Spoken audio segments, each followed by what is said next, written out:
Tanong ko lang po kung paano at kailan pwede na ipakilala ang Diyos sa pamilya o sa saradong Katoliko. Ngayon, paano mo mai-introduce yung Church of God o yung katuparan ng pagkakaroon ng isang samahang sa Diyos sa isang pamilyang saradong Katoliko gaya ng tanong mo, ano? Alam mo kapatid, alam kong hindi madaling i-introduce ito. Pero meron akong tiwala sa salita ng Diyos kasi ang salita ng Diyos ang nagbubukas ng puso ng tao. Hindi mo kailangan problemahin, kundi ayayahan mo lang makinig ng salita ng Diyos.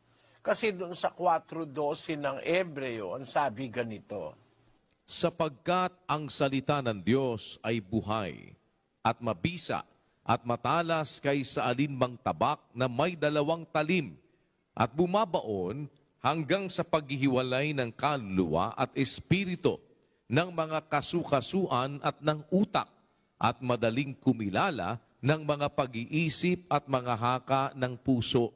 ayon, ang sabi sa Biblia ay ang salita ng Diyos ay buhay, mabisa, matalas kaysa alinmang tabak